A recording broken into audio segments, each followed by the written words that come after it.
Hey guys, so welcome back to my channel, and this is my second video about watches. My first video, I just quickly went over the collection of Rolexes I have. In this video, I want to talk a little bit more about my quote-unquote philosophy of, on watches. Me being an INTJ personality person, nothing happens by accident. It's not a coincidence that I have the watches that I have. So, um, going back, my first Rolex was actually a two-tone date just that I bought shortly after my net worth was north of $1 million. So at that time, the Rolex I always really wanted, even back then, was this guy right here. The president. I think of this as like the S class of Rolexes. It's like the quintessential Rolex. It's just so iconic. This is just such a classic, iconic watch. So I always wanted this president. But when my net worth was just over $1 million, I had a hard time justifying paying, MSRP for this guy. I think is about 38,000. I know now it's probably worth more than $50,000.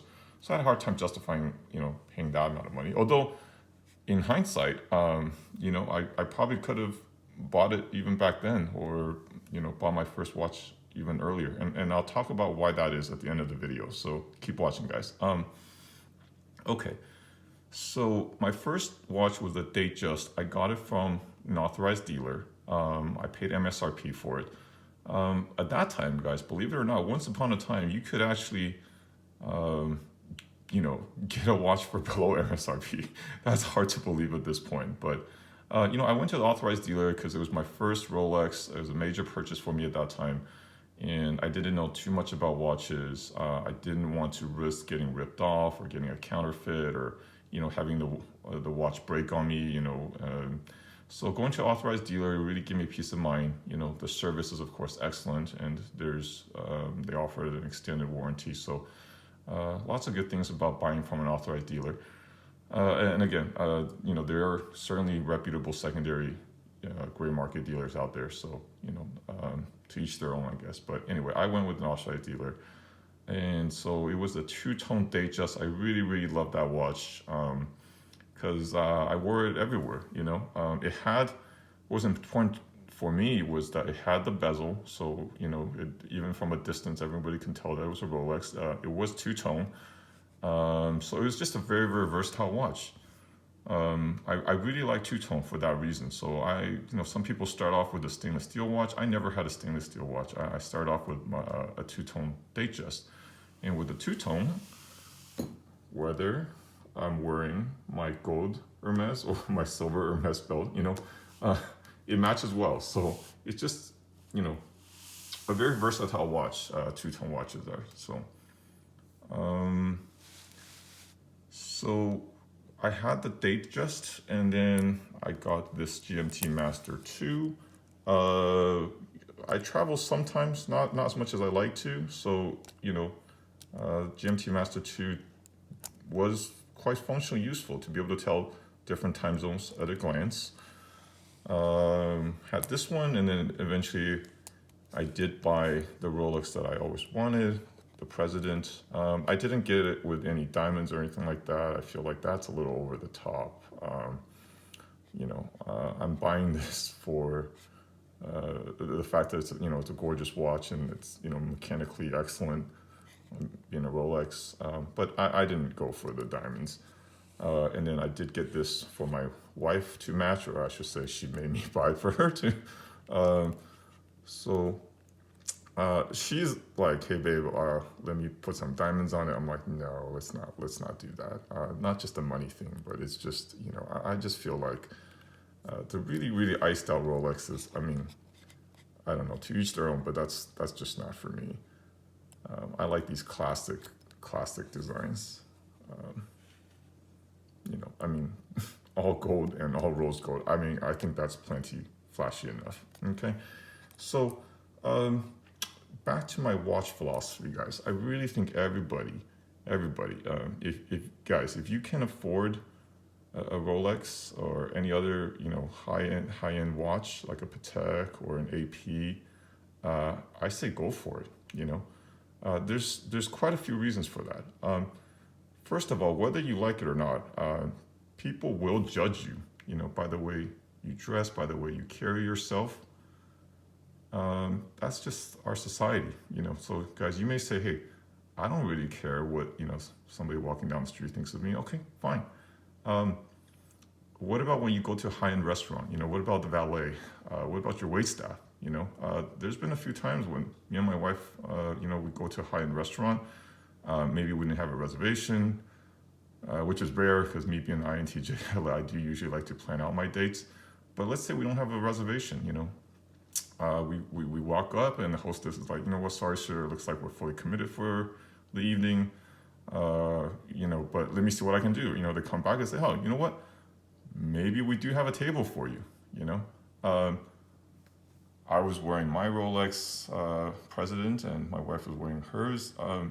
Did that help persuade the hostess? I don't know. If I was dressed in jeans and t-shirt, maybe she wouldn't have been able to accommodate us. So who knows? And so maybe we don't care about what the person on the street thinks, but what about meeting a potential business partner or a client? So for me, I wear these. I just got this Submariner, so this is my usual weekday watch. Um, it's not too flashy for the weekday, but it tells the clients that, hey, you know what, I'm reasonably successful at what I do. Okay, so a nice watch, guys. Guys, we can't wear that much jewelry. Women can wear earrings and necklaces, rings, bracelets, handbags, fancy shoes. Uh, Guys, for men, a nice watch is one of the few socially acceptable pieces of accessories that men can wear. So, you know, your watch can potentially say a lot about you without you having to say a word. Um, so, I am an INTJ. I'm by nature an introvert, but I have to carry myself well at certain social functions, and so if my watch could say certain things about me without me having to say it, and all the better. You don't care about what somebody walking down the street thinks about you. Okay, guys, what about the girl that you're on a date with? What about that? Okay, you might say, hey, I don't want to date a quote unquote gold digger type of girl who's very, very materialistic and cares about the watch that I wear. you know. But guys, let's be realistic. If the girl is attractive, hey, maybe long-term relationship, maybe you don't want a quote-unquote gold digger girl, but short-term, hey, if that girl's attractive, guys, let's not lie, you do want to hook up with her, right? So, it is what it is. People will judge you, and again, for guys, a nice watch, is one of the few items that we can wear. So, yeah, anybody, guys, if you can afford a nice watch, go for it. Okay, go for it. You won't regret it. And here's also why. Suppose you wear an Apple Watch for $1,000. Okay, very, very useful. Can certainly tell time just as well these Rolexes, if not even more accurately. But you know what? After a few years, that $1,000 you spent on the Apple Watch, well, that Apple Watch is now obsolete. Okay, that $1,000 is now basically worth zero. Okay, whereas with Rolexes, hey, depending on when you bought it and when you sell it, if you decide to sell it, and that you took reasonable care not to scratch them up too much, and they're not lost or stolen, these Rolexes has not just Rolexes, I should say, fancy watches can certainly go up in value. So when I first bought my Dates Just, I think it was about $13,000 or so. I was like, wow, this is such a big deal, right? But I'm like, I'm worth $1 million now, so 13,000, okay, let's go for it. But, you know, I regret not buying my first Rolex earlier, or just buying, um, the president that I always wanted just right off the get-go. Why? Because, guys, when you buy a really fancy watch, you haven't actually spent the money. All you've done is exchange your cash for a non-cash asset. In this case, a very fancy watch, which is not as liquid as cash, but you can pretty easily sell these watches. So they're reasonably liquid, and again, they can certainly go up in value. So when you buy a watch, especially a high-end watch, you haven't spent the money. If anything, it can go up. Um, Versus, let's say, buying an Apple Watch, which can, again, tell the time just as well, but it will be obsolete. So with that, I will end the video here. Last shot of my collection. I'm pretty happy with this collection right now. I may add maybe a Daytona to it, and then I think I'll be good. So anyway, guys, hope you enjoyed the video. Bye-bye. See you guys next time.